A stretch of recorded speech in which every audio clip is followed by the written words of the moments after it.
We are going to wrap up a series that we started a couple of weeks ago that we are calling The Richest Year. It's not about money, it's better than that. It's really us as a church saying yes to what we believe Jesus is inviting us into this year.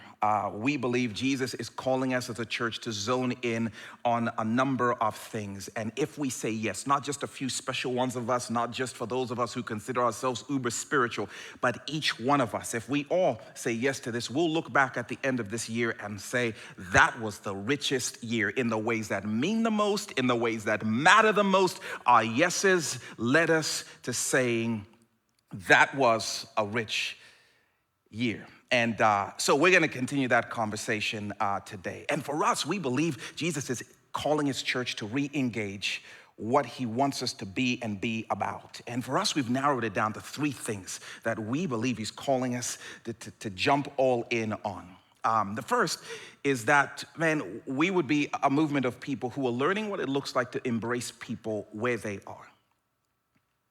That we want to be the hands and the feet and the voice of Jesus. We want to show and share his love in our world. And we want to start by embracing people where they are, loving and accepting people as they are, where they are. Before they change, before they stop doing whatever, before they believe what we believe, before we agree, before we approve, that we would accept and we would embrace, because that's what Jesus did for us. And as we extend his love into the world, it'll be messy, it'll be uncomfortable, and yet we want to say yes to embracing people where they are.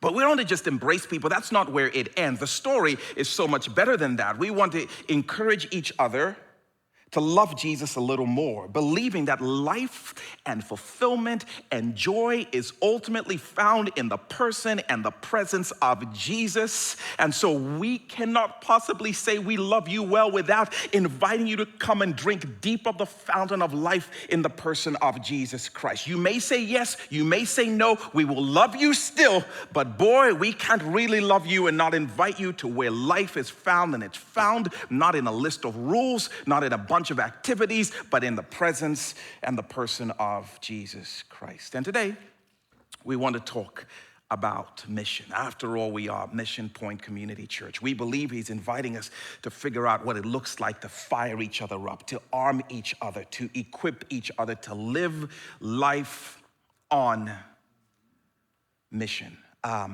Man, I'm excited about this. In fact, Kirsten Criswell, our mission coordinator, is going to come and help me with the second half of this conversation, because this isn't really a conversation until we figure out what does it look like for us to actually do the things we're talking about and not just talk about them. She's going to come and share some of the ways we believe the Lord is calling us to focus mission this year. And there is a place for every single one of you. The only thing missing is whether or not you will say yes.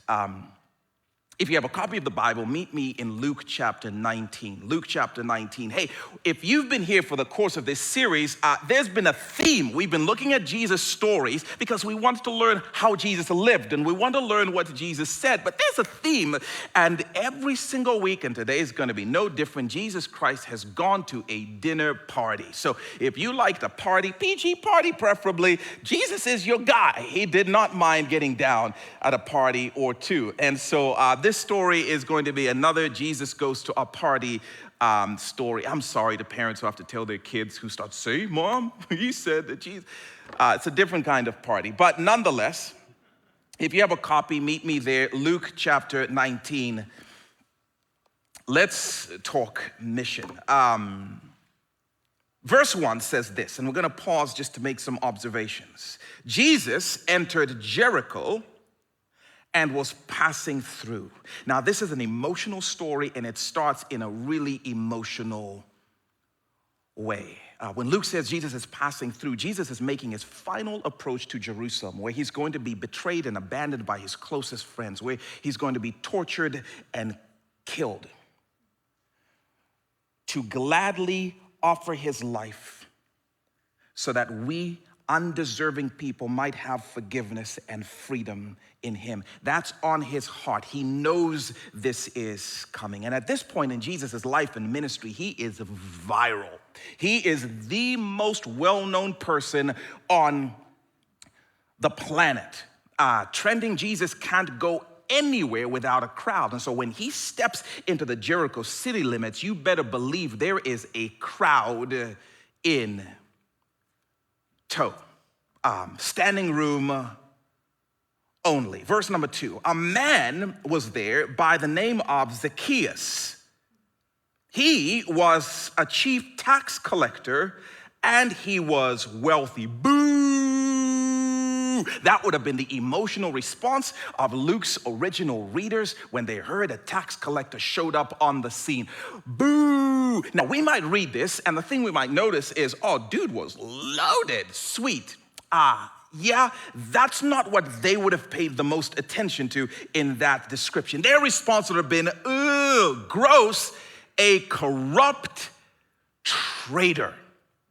This would kind of be like me saying, really, really wealthy dude who was a January 6th participant.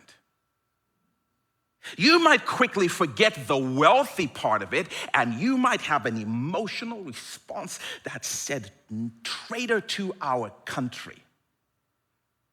And oh yes, I am fully aware of the fact that you hope I'm talking about the traitors that were inside the Capitol, or you hope I'm talking about the traitors that were outside the Capitol, depending on which traitor stirs your ire. I'm an equal opportunity offender. My point is, the emotions that stir up when you describe those people, whoever those people are to you, and one of you is wrong, but whoever those people are to you, that would have been the feeling when you said, tax collector, you traitor to our nation, except it would have been felt infinitely more. Zacchaeus was a Jewish man who worked for the oppressive Roman Empire.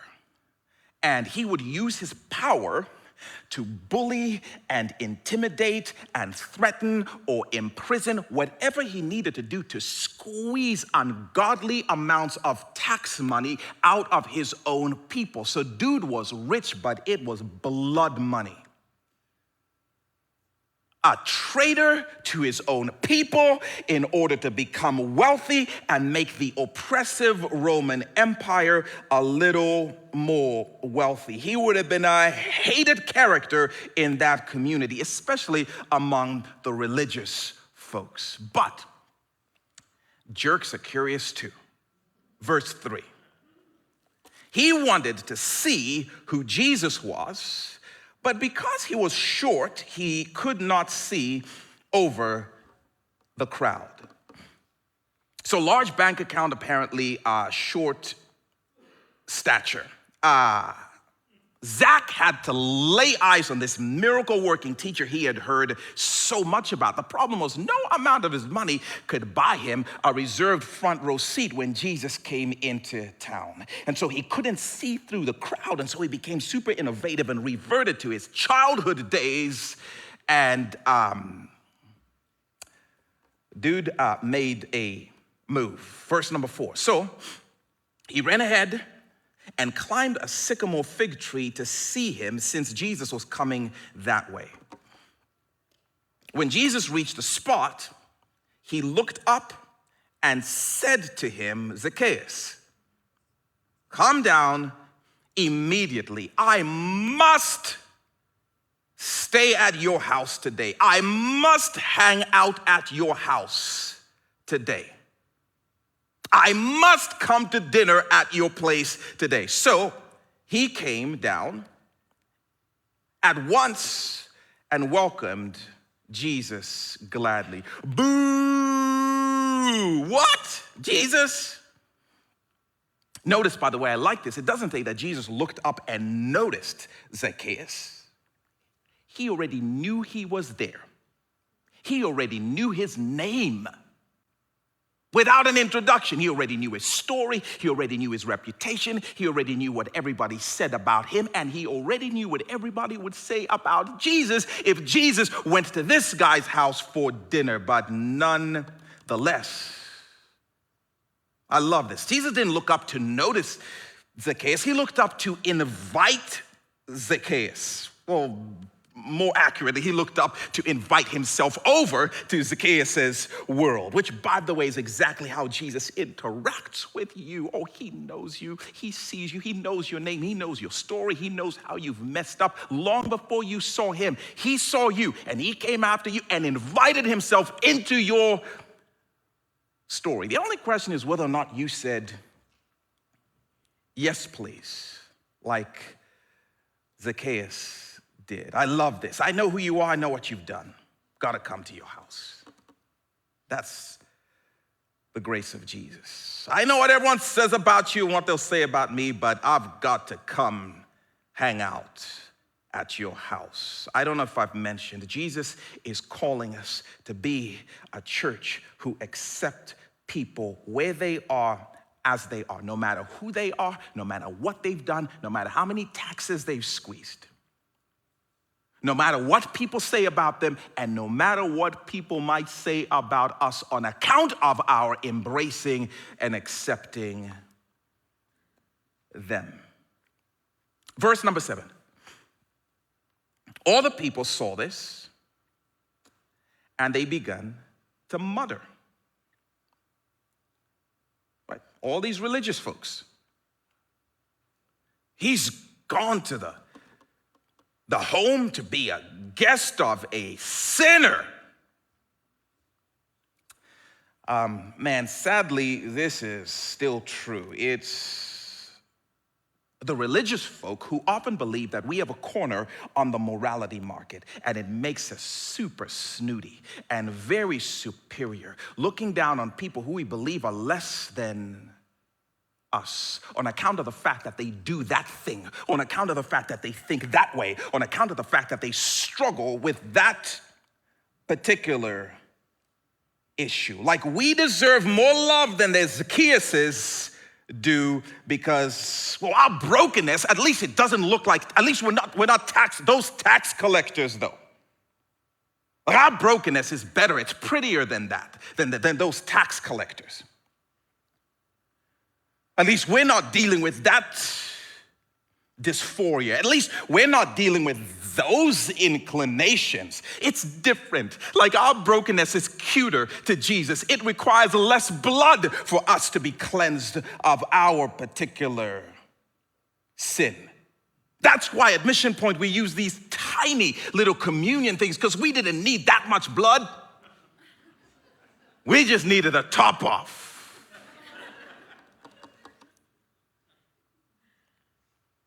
Man, may we be known as those people accused of embracing sinners, shady people who messed up real bad, suspect characters, because that just makes us a movement of people who understand like, you know, you're broken, I'm broken, you're messed up, I'm messed up. Jesus will teach for himself here in a moment. And I don't know what Jesus and Zacchaeus talked about, but it must have been a festive conversation. Zacchaeus must have heard about the love of Jesus that meets and embraces messed up people where they are, as they are. He must have heard that tax collectors are not exempt from free forgiveness and the overrunning joy that is found in the love of Jesus. I don't know how that was conveyed, but Zacchaeus heard it. And he is stirred by the offer. Verse number 8, Zacchaeus stood up and said to the Lord, woo! How did we go from trending Jesus to now he's Lord? Something happened. Look, Lord, here and now I give half of my possessions to the poor, and if I have cheated anybody out of anything, I will pay them back 4 times the amount, in case anyone had any questions just how rich this guy was. Half of my possessions and I'll pay back anyone I've cheated out of anything 4 times the amount. Like, whoa, Z Money. I didn't even ask you to do that. This guy encounters the love of Jesus just for a few moments, and he is ready to give away more than half his stuff. This is such a beautiful scene. His whole life was about accumulating more and more and more and more wealth, and yet a moment with Jesus had this guy saying, I found something more beautiful, so more fulfilling than all of my stuff, and he is ready to give it up, or at least repurpose it. Verse number 9. Jesus says to him, today salvation has come to this house, because this man too is a son of Abraham. Jesus just preaches the gospel of embrace. The love of God has come to the most unexpected home, to the most unlikely person. And he says to them, because after all, Zacchaeus has in his veins the same blood that y'all do. He too is a son of Abraham, just like you. And I think there's an insinuation in that, because this man right here has the same brokenness in his veins as the rest of you do. He is no more, no less deserving of the salvation that has shown up to his house today. In the economy of heaven, I'm telling you, no matter who you are, no matter what you've done, no matter what you may be into, you are no more, no less deserving than the person next to you. That's one of the reasons the church has to absorb an attitude that says, I embrace you where you are, because you and me, same blood. And you and me, the same blood to rescue us from our brokenness, to make us whole. It takes the same thing for both of us. How could I possibly act or look or treat you as if I'm in any way better than you, especially if I've experienced what it took to make me whole? Verse 10, Jesus says, for the Son of Man, that's Jesus himself, came to seek and to save the lost, the most messed up, the most broken, the most, I don't feel like I should ever go into a church building again, those people. That's who I came to introduce to my love. It is amazing that, again, it's often the religious community that is still shocked when Jesus goes after the people that are most broken, the people who've made the biggest messes. We're still surprised and even resistant when what we should be doing is joining him in his quest and finding ourselves in those very places, embracing and inviting people to the life that we've found, the life that is found in Jesus himself. But this story is so powerful because it captures and summarizes the things that we believe Jesus is calling us to be and be about this year. Not just a few of us, but every single one of us. Did you see those things emerge in the story? They're hard to miss. Jesus is calling us, recalling us to embrace people where they are. Embrace people stop withholding love. Stop demanding that people change first. That's not what Jesus did. That's not what Jesus did for you. That's not what Jesus did with Zacchaeus. Long before this national traitor, long before this religious outcast had done anything remotely commendable to God, remotely commendable to this community, Jesus left thousands of people insisting on going to this man's house for dinner, which was a symbol of acceptance and embrace. It was his statement, I will meet you and embrace you where you are as you are. I must come to your house. Before I transform you, I love you. And if you never accept my transformation, I love you none the less. I'm just asking, will you say yes with us this year to being a person who meets and accepts people where they are, even though we may disapprove or disagree of their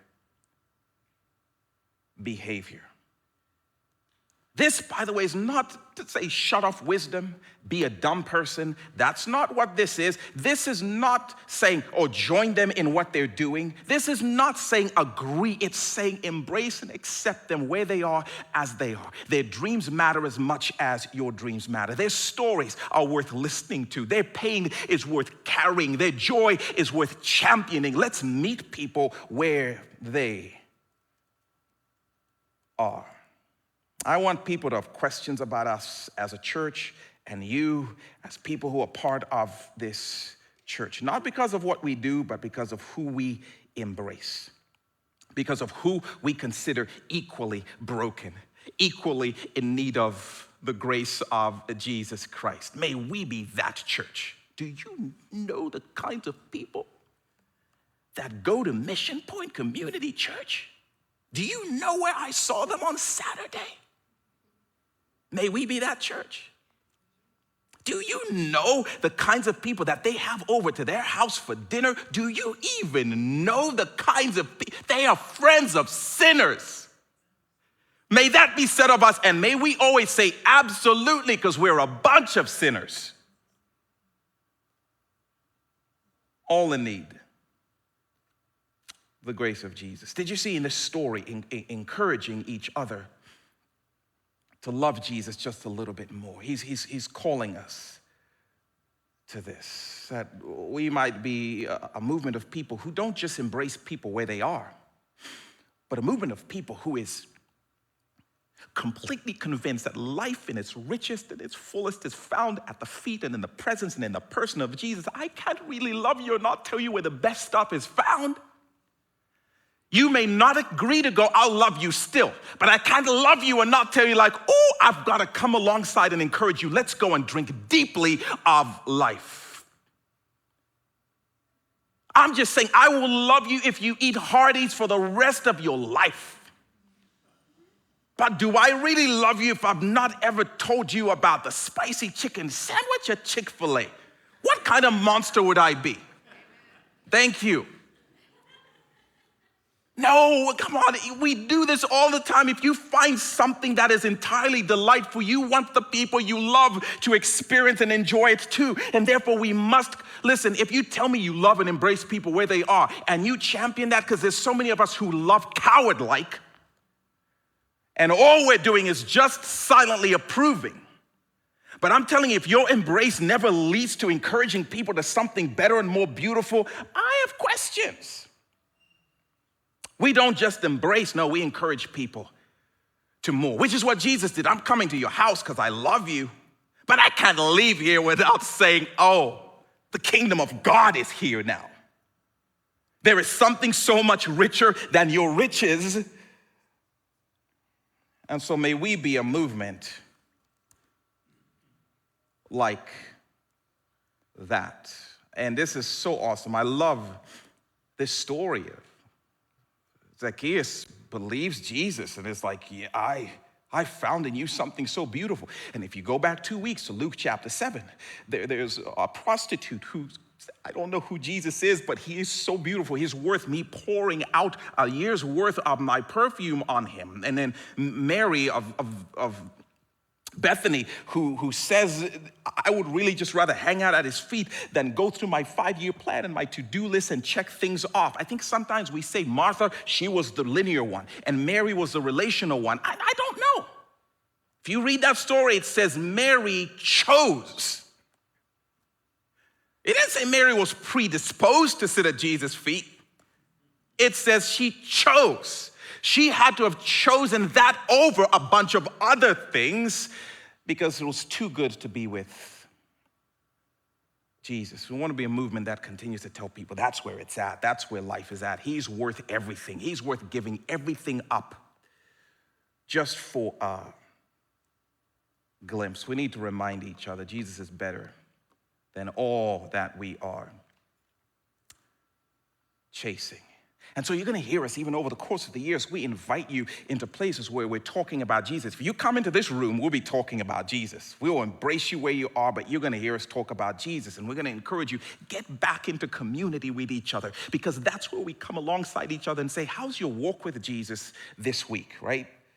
That's where we come alongside each other. You get into the classes that we're constantly teaching about how you better follow and enjoy the person of Jesus Christ. We don't just do that stuff because that's what churches ought to do. We do that because that's how we want to encourage people to love Jesus a little bit more. And we trust that you're going to say yes to those things more this year. But man, the last thing that shows up here is mission. Mission. I don't know if you noticed mission here. Zacchaeus encounters the love of Jesus. And his immediate response must serve the poor. What? Such a weight has been lifted from my soul, I must lighten the load the most burdened in my world are carrying. That's his immediate response. Must serve the hurting, must serve the broken. His response to the love of Jesus is mission. Not as a necessary prerequisite for the love of Jesus. There are no prerequisites for the love of Jesus, and there shouldn't be with us. But as a necessary response to the love of Jesus. Because as Jesus said in a different controversial dinner, we looked at this 2 weeks ago, Luke chapter 7, verse 47, he says, but whoever has been forgiven little loves little. And the converse is true. Whoever's been forgiven of a great debt is going to love much. Is going to get out of there and love greatly. If we're followers of Jesus who've been forgiven of our sin, we will necessarily love the hurting and the broken in our world. No question about it. This church mission point was launched on that truth. Those who've been forgiven much, love much. Jesus has lifted burdens off of our souls. We've got to figure out who are the most burdened in our world and run after them and figure out how do we lighten their burdens. How do we lift the heaviness off the shoulders of the most broken and the most hurting in our world? That those of us who say we hang out at the feet of Jesus and we found the source of life in the person of Jesus Christ, those of us who enjoy being at the feet of Jesus, the Bible will say over and over again, are the same people who jump up on our feet and we run into the darkness, we run into the most broken places to figure out how do we carry the light and the love of Jesus into those spaces. Mission is a proof of love. The church that is richest in Jesus' love will be the most generous with the love of Jesus. Show me a church that revels in its forgiveness. Show me a church that hangs out in the presence of Jesus and finds life in him. I'll show you a church that is crazy on mission, figuring out how do we lighten the burdens? How do we share what it is that we ourselves are experiencing? Embracing people where they are, encouraging each other to love Jesus more. And that will lead to us figuring out what it looks like to take that into the world around us. We believe Jesus is calling us, come on mission point, to re-engage his mission this year. Every single one of us, not just some of us, but all of us. And in fact, what we believe is calling us to focus on this year makes room for every single person, whoever you are, whatever your background is, whatever your training is, that you can do something. It's not going to be the same thing, but it is going to be something. For all of us, we want to start somewhere and to do something this year. Even if it's just one thing, we want to say yes to the mission, Not because we're trying to earn the love of Jesus, but because it is the overflow of the love that we continue to experience from him. So in a second here, Kirsten's gonna come out and she's gonna introduce you to our focus this year, and she's gonna tell you a little bit about what we believe we can all be a part of. This is not the only thing, but it's an area we believe is calling us to focus around. And man, there is a place for you. Before she does that, I want to read one passage of scripture. In fact, I'm going to ask you to stand as we do that. If you are able, please do.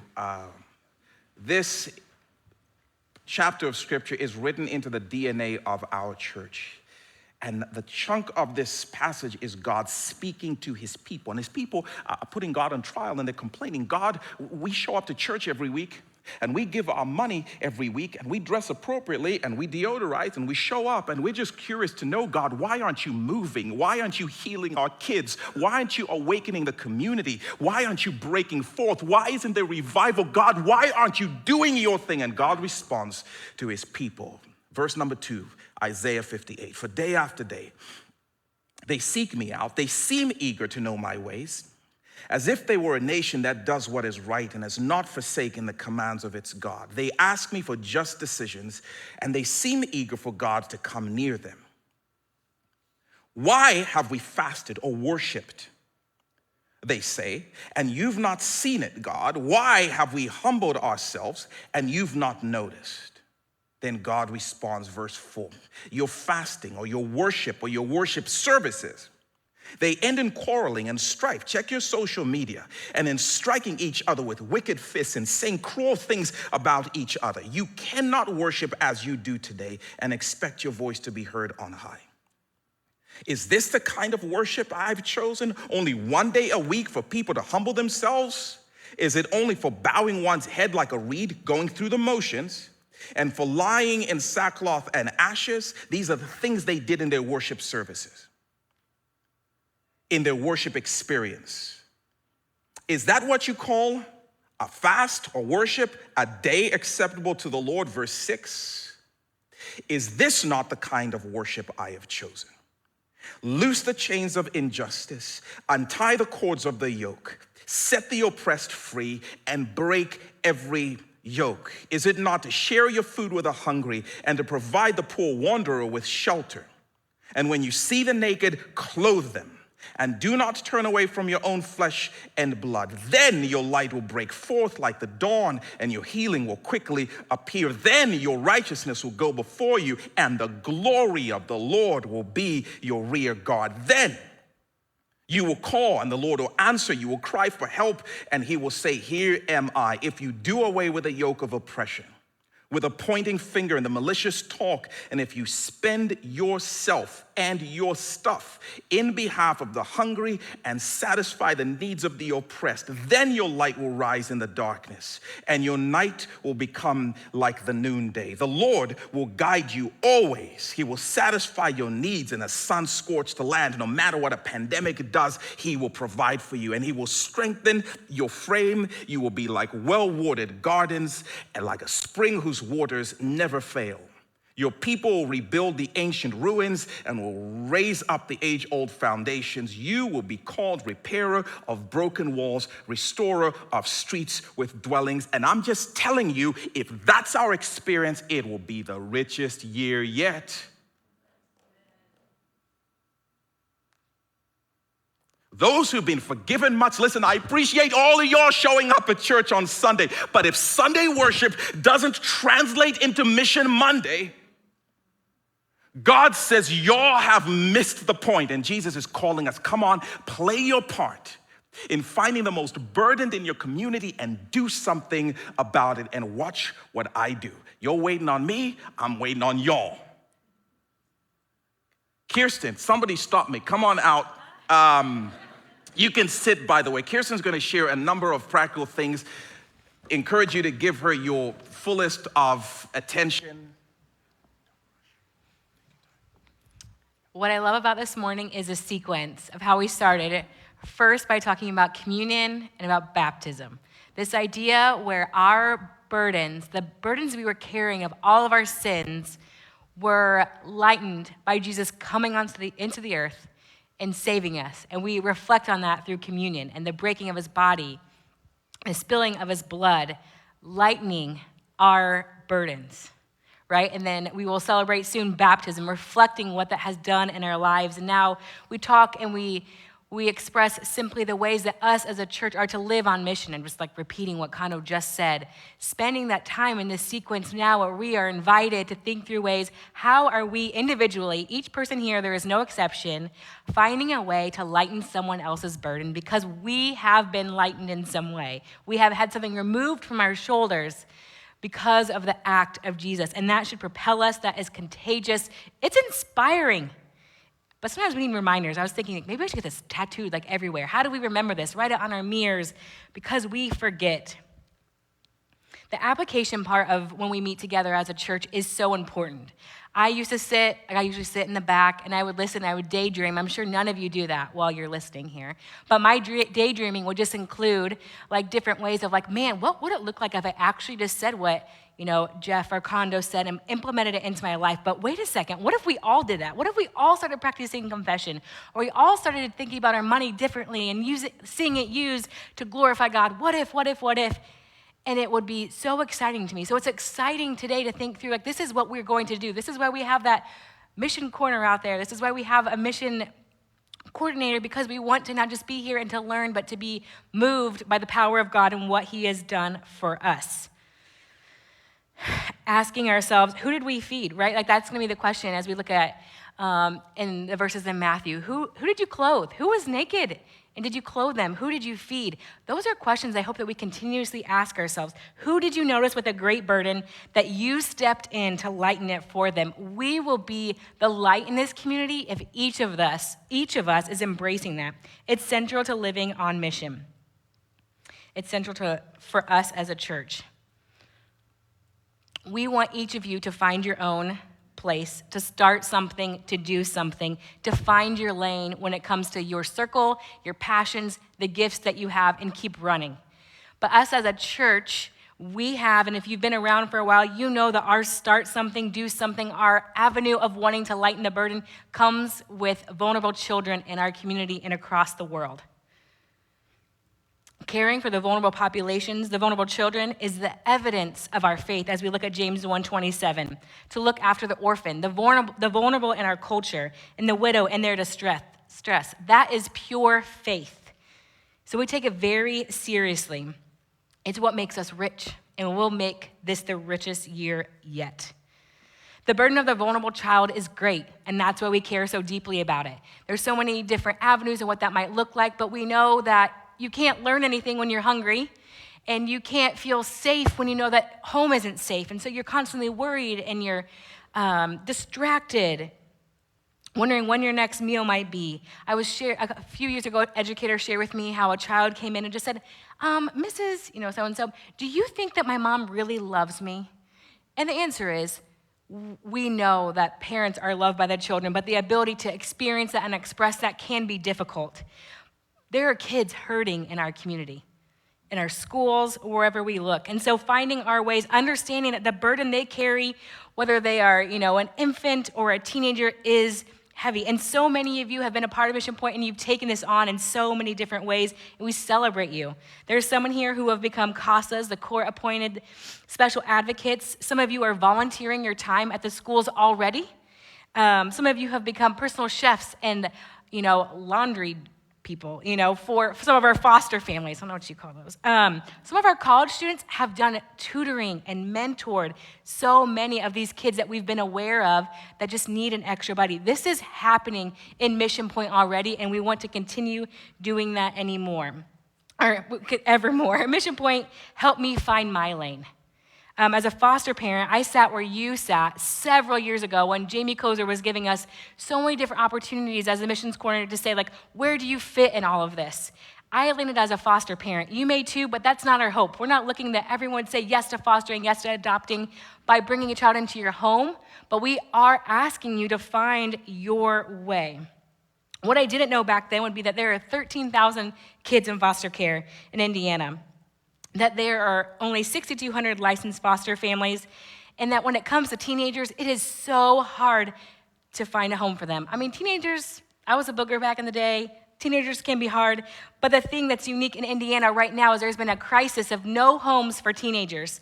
So they are actually being placed in behavioral facilities where usually that would be for kids who are at risk behaviorally in some way. But now these teenagers are having to be placed there, and they're without a home.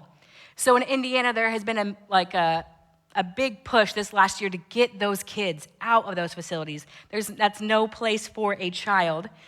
And so they are making calls. I kid you not, I probably get 3 to 5 calls a week, 3 to 5 calls a week asking about this. Sibling groups, there is such a need. I did not know this. My eyes were not opened, but I was able to ask myself questions. What am I seeing around me as it relates to the vulnerable child? And I knew I could step in. And we want you to step in some way too. So as we think about our mission focus for 2022, we're looking at this concept of wrapped. Champions for home and hope for every child. That's what we want you each to be, is a champion. A champion is someone who believes and acknowledges and then makes a plan to make a difference in a child's life. Andy Stanley talks about how being able to do for one kid what you wish you could do for all kids. We want you to find one of those options, a way for you to do it, and there are many. We will commit to helping you learn what those ways are. We need to champion home, meaning we believe that children belong in families. They don't believe in those institutions and the facilities they have. They belong in families where they're going to be cared for and nurtured in some way. We also know that those families need resources and connections to be able to do that really well, and we want to help them do that. We also know that some children find themselves in a place where they need a home, and we want to help provide those homes or help others feel like they can provide a home. Then hope. We want, all of this is for the hope of Jesus Christ, right? When we go in and we step in and we alleviate anyone's burdens, we're hoping it's directing them right back to Jesus and that his light is shining higher and brighter. It's the act of letting a child know that they are seen, that they are desired, that someone wants them, that in a person we can express that because we know ultimately it's God who expresses that, and we want to bring them hope. And this is for every child in so many different avenues. It's the teen mom through Heartline Pregnancy Center.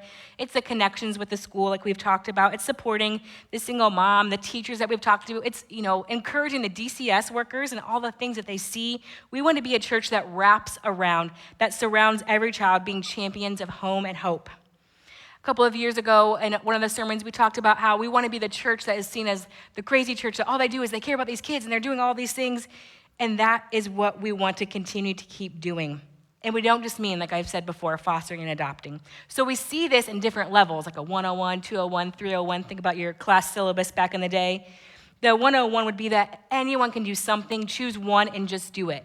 So maybe that is attending one of our love ops. All of those are connected to a vulnerable child in some way. We are going to work with Agatas this year, our sports ministry, supermarket sweep, getting food on the tables of children, as well as Love Ed, which was supporting and celebrating our frontline educators. But the 101 for you could just be that you are going to call Heartline once a month and ask them what size diapers are they low on. Or maybe you're going to look through your clothes, or when you're thrifting at Goodwill because you love that, you're going to pick out some really nice, gently used clothing to drop off at one of Lake Grace Brethren's foster care closet. Maybe you're just going to commit that you're going to buy cereal, a couple boxes of cereal every week or every month to drop off at Combined Community Services. Choosing one is what we believe would at least get a start for us as a church. We commit to bringing up ways and practical things for you to be like, oh, I could do that, I could do that. All of our love ops intend to do that. We make a big fuss and we do something grand with the hopes that later on you will figure out a way to implement that into your day-to-day life. You will expect we'll have some info meetings as we do want to talk about becoming a foster parent and what that might look like. 201 would be more of like the preventative care to a biological family. We already have families in our church who are committed to come alongside a family that has a need, and that need, if it's not filled, could mean that they lose their kids, and we don't want that to happen. We want to empower them to do that. 201 could also be stepping in to provide direct support to an adoptive family right as their kids come home, or to a foster family through the duration of their time in someone's home, becoming that aunt and uncle, or becoming someone who brings a meal, having more of a consistent, not just a one-time yes to the situation. And then 301, we jumping in and saying, yes, let's hear more about adoption. We're serious about this, or yes, let's talk more about foster care. And again, our commitment in that 301 concept would be that we will find ways to support you. So many of our churches in this community are saying yes to foster care and wanting to have a part in that. So helping you to know what's happening in our community to do it. We want everyone to choose something and to start somewhere. And that's what makes us excited to be this church. And when you are figuring those things out, share with us, tell us, let us celebrate with you. But as we move on with Wrapped and what we're starting for this year, I'm going to now talk about our first Love Op, which we have done for many years, and that is a support basket to adoptive families in our church who have adopted in the last 2 years, or a foster family. And this year, we are extending this to any foster family with an active placement in Kosciuszko County. This is 30 different families who have said yes, who have had kids in their homes ranging from 0 to 19 from what my records are seeing, and we want to support them. We want to lighten the burden that they carry of not having, not children. Children are not the burden, but saying yes to something that is adding an inconvenience. It's adding, there is a learning curve in that, and doing something hard to remove someone else's burden. So we want to lighten their load by providing different ways to support them. We've sent out emails asking for suggestions for self-care items, what they would do if they had a date night or a friend's night out, practical needs they might have. We are planning to bring them a hot meal upon delivery, an activity for their family. We've been gathering all that information, and now we want to invite you to cling to one of those and take it. But before I start giving you some of those details of how to make this happen, I want to give you a little warning. It wasn't designed, the system of how all of this works, where I'm going to ask you to grab an envelope, take it home, and then bring it back, and then bring something with you. It's not designed to be simple, because serving and sacrificing for the sake of Jesus and his kingdom is not meant to be easy. Of course it can be, and there are times where that's fitting, but it is something that is on our minds, on our hearts. And so these additional steps allow us to be thinking more intentionally about it. Trust me, I would love to be able to say, everyone just go online and let's give money, let's do this. And there are times and places, and we will do that later. But for now, we want to start by stopping at the mission corner. I know it might be awkward, or you're ready to get your kids, but stop there. Let's have a small conversation, ask questions to get involved. So what you're going to see in the mission corner when you walk out there would be several different colors of envelopes that have on them listed some type of gift card or an item that's being requested by a foster or adoptive parent. We ask that you grab that. There are instructions inside that would tell you to please bring back this item in the next 2 weeks. Again, that could be gift cards or money or a specific item. We have included several things, like I mentioned before. There's also some creative ways to say, hey, I'd love to create a game night for a family, or I'd love to create a movie night for a family, if that might be you. We also have these silver envelopes. These are made for my college students that I'm seeing around here. These are snacks that are just unique to the foster or adoptive family. This one says Chex Mix. So let me tell you, you literally can leave here, go to the BP, grab the Chex Mix, leave it in your car until next week, and just bring it back in next week. It's super simple. I'll have a stack of these for you college students. Come and find me. But we hope that you would consider one of these things. And if you want to take your time to make these decisions, we understand that. So check out the table. We will be there next week.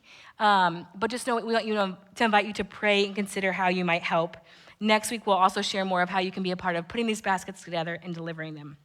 So listen, I've said a lot of things, and my only ask today would be that with someone, you just say, okay, so what was said at our church today? Because there was a lot of different things about our Love Op, about the mission, about communion, and maybe just ask that question of what are we going to do now? What is something that we can start, and have those questions to be able to move forward? Because we believe that the light of Jesus Christ will be on display when we're saying yes to one of these things and moving it forward.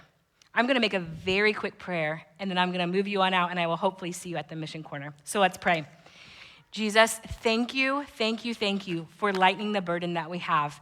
God, for seeing our sin, the things that held us back, the things that we didn't want to do, but we kept doing, and stepping into that and lightening the burden forevermore. God, may that be contagious. May that be the overflow of our heart, that when we're interacting with people at work and after work and in our home and in our friends and our circles, that we would remember that we can represent you by lightening someone else's burden, to visually see the people that we love and to take something to remove it from them so that they might see you clearer, so that they might come to know you as their Savior, God. Help us to realize that these small things make a difference, that these items delivered to the foster and adoptive homes might just help them feel seen or heard or known or identified with, and then that ultimately would allow them to see you, because that's what you do for us, God. So may we act in a way, live on mission in a way that is an overflow of what you have done for us. And may we as a church be contagious in talking about these things and making a movement, that every child in our community would feel seen and heard, feel safe, and that they would have wrap-around support, God. Thank you in advance for what you're going to do, and that we have people in this congregation that are willing to say yes. Amen.